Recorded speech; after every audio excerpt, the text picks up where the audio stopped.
yamakadai kuteerera panguva dzino ndiyo channel yenyu inonzi Kulian TV apo patinokupai ma-updates nezvinhu zvakasiyana-siyana zvinenge zvichiitika nekutora nzvimbo munyika yekwedu. Nhasi panapa ndauya ndine update yezvinhu zviri kuitika kuAlexandra Courts ikoko handiti ndozviziva kuti kune zvinhu zvakasiyana-siyana zvakanga zviri kutarisirwa nevana veZimbabwe iko zvinhu. So here's the breakdown of Bellarmine Mugabe and Tobias Matonodze's court proceedings.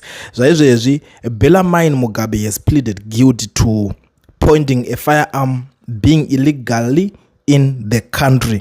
Tobias Matonodze pleads guilty to attempted murder, defeating ends of justice, possession of firearm, possession of ammunition, being illegally in the country. Saka pazvibodzwa tiri kuti Bellarmine Mugabe abvuma dzake mbiri mhosva, asi Tobias Matonodze ari kutambira dzinosvika idzo 5 dzese aita se aplead guilty. Ndo mamiriro akaita situation iko zvinezvi. Takutoona kuti nyaya zhinji Tobias Matonodze ndiye ari kungodzitora achidzibvuma dzese. Bellarmine Chatunga Mugabe dzizhinji dzacho kungoti aiwa handizivi kuti maitiro avari kuita kana kuti uyu akabudikira kuti azoita skillful kana kuti aite sei pari kuita kakuvhiringidza kakuvhekisa ipapapa. But ndoziva kuti vanhu vazhinji munenge makatarisa matarisiro munenge muchida kuti muite, ende pane nyaya iyoyi ukaona vachinge vaplead guilty ndichazotaura tichazoya tichionesana kuti vazonzi kudii nyaya yacho iri kuperera papi, nekuti mukota ungopinde ubva ungobuda. Nyaya dzacho unotombobuda unopinda uchiita sei, uchiplead guilty uchiita sei pachigadzirirwa maprocesses acho nekuzogadzirirwa kuoneka kuti mutongo wacho uchange wakamira sei. But vakomana ava since vachinge vadai so zvazvinongoreva panapa ndezvekuti machances avo ekutoregererwa atokurisa atova high. Hakuna kana any jail term ndakazvitarisa inini yavakakunzi vachaseva panapa, especially kunyanyanya pana Chatunga Mugabe munhu kuti achangoita zvavakangotaurirana nezvinhu zvavaita zvekudzanga dziri kubuda nyaya pachinzi vari kutarisira kuofa kompenzeta mukomana wacho yanga ari kunzi akakwadzwa zvakanyanya.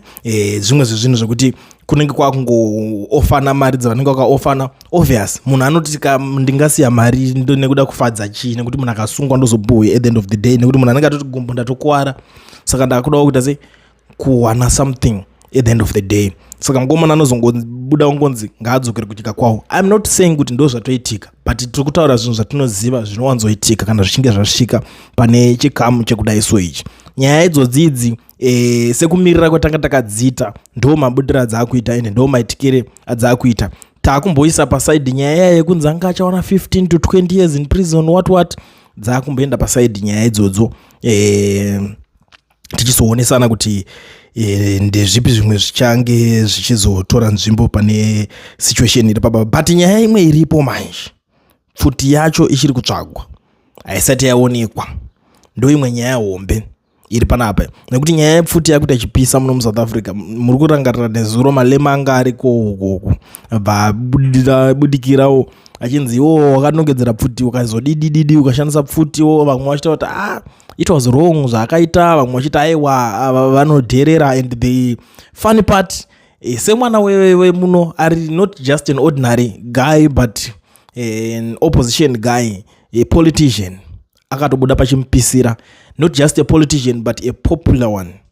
Muri kuunderstanda zvacho akatobuda ari ma1. So ndo imwe yanga iri fear yedu kuti saka what more kana uyu achizokwanisa kutoudzwa zvese zvanga ari kuudzwa izvo, what more uyu this guy, this Mugabe guy vanokwanisa kuzomusiya here. Tinofungwa nesu vanhu at the end of the day zvakawandisa. Saka rekedza kupedza nguva nekuti tinoda tichitarisa kuti chii chazoitika iko zvinezvi after vaplead guilty panyaya dzavo idzodzidzi. Ndo nyaya ndangoti update ndingokwanisa kubatira pane zvinhu zvinezvi zviripo because ndaona kuti munozoti kuti koinda kuzongoti zizi hamusi kutizivisa kuti zviri kufamba sei. So ndisandaenda zvangu rekedza ndibva ndangoshandisa mukana uno kuzivisa maZimbabweans ese zvavo vari munyika yeSouth Africa nevari kudawo kuregisterwa macompanies nekuvhurirwa maFNB business accounts vasina mawork permits kana mastudy permits. Ndiri kuti mazuva ano zvava nyore kuburikidza necompany inonzi Education Research inotungamirirwa naMukoma Owen. Namba dzavo ndo dziri kubuda pascreen apo. Garai mavabata mutaure navo, vanokubatsirai, vanokuitirai vari kwavari ikoko, imemi muri kwamuri ikoko. Hamunidi kuzvistressa muchitravela kuzotsvaga kuti maoffices avo ari papi. Ende kana uchinge uri kunze kweSouth Africa wavakwanisa zvekare kuregisterwa company muSouth Africa munomu wototanga kuita maoperations ako zvinhu zvaunenge uchiita.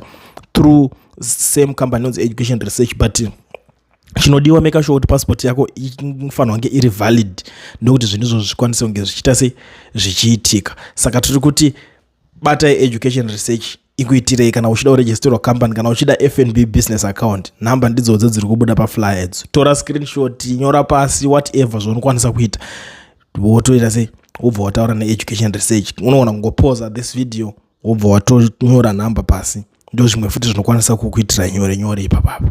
Saka garai mabata education research because ndo vane solution zvamanje manje.